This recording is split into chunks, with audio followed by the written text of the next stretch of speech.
Ladies and gentlemen, welcome back to my channel. My name is Catherine. For the new members, kindly hit the notification bell and touch the subscription button so that next time I go online, you can be able to get an alert. In Catherine's channel, we discuss issues to do with security, violence, terrorism, women, gender, and any other pressing issue that is facing the global south in a very unique way that you cannot get in another channel. For my continued supporters and viewers, I highly appreciate your support, your suggestions, and your feedback. Please remember to give this video a thumbs up at the end of it and share it among your platforms. In today's discussion, the question is on women and marriage. And I am doing this particular discussion based on the President of Tanzania's speech concerning women footballers and their marriage probabilities and the possibilities. In her speech, Mama Suluhu said that women footballers tend to be flat-chested. That is, they have a flat chest and hard legs. And therefore, as time goes by, they are no longer good or attractive for marriage. Now, anybody who has not seen the entire speech of Mama Suluhu may be able to raise a very, very harsh criticism against her. I don't have a problem with anybody who will want to say something concerning that particular clip. But one thing I want to say is, when I looked at that particular clip, the entire speech, what came into my understanding was the fact that all she meant is that these women need to be prepared for retirement, that the sports department in Tanzania should be able to think about these footballer women after their retirement, which to me was not a bad idea. But my problem begins with the approach and the gender stereotype with which she portrayed her points. From her speech telling people that women who have flat chests and hard legs are not attractive enough for marriage, it's really actually insensitive. And I want to explain why it is insensitive. Number one, in the African setup, marriage is something that is highly glorified. Many times, those people who are not married are discriminated, looked down upon, and sometimes given as a bad example to the younger generation. I am seated here as a parent and I have a daughter. Definitely, I'll want my daughter to grow up, get married, and even give me grandchildren.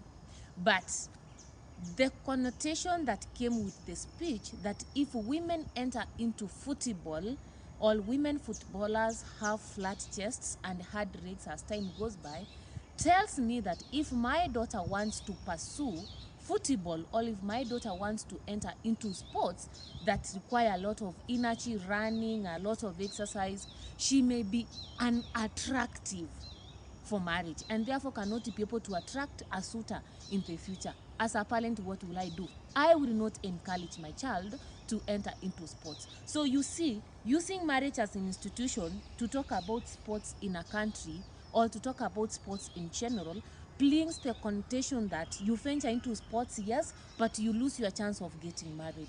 That's what came out. And secondly, it is the image it created on those women who are not into football, who are not into sports, but because of one reason or another have flat chests and hard legs. And when I'm talking about head legs, it's just basically a direct translation of migungumu.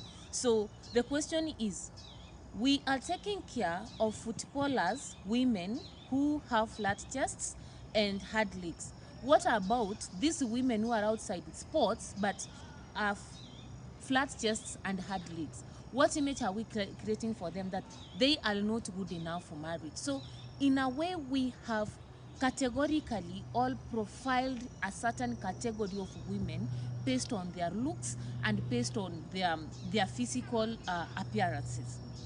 And another thing, the third one, it is the image it created about men in Africa.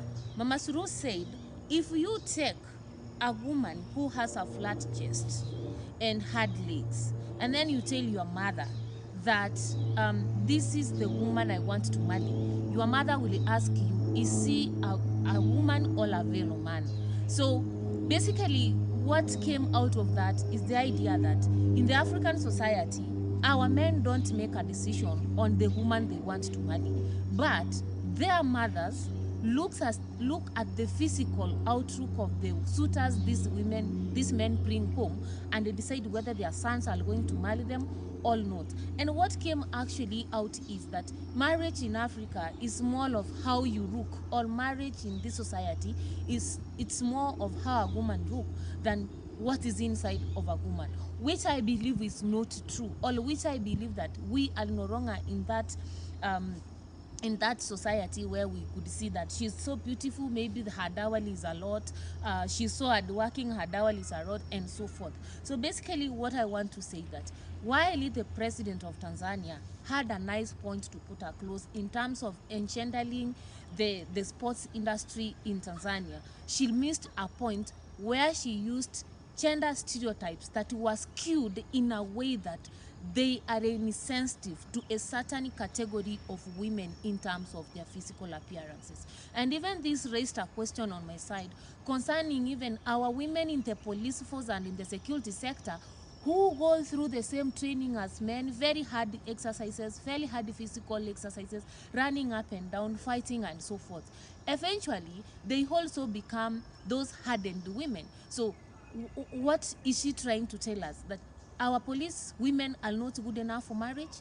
And I already looked at this and I was like, we have, for example, in Kenya, Harambee Starlets. It is a football club of women, and these women are very beautiful. I've not seen none of them who is flat-chested.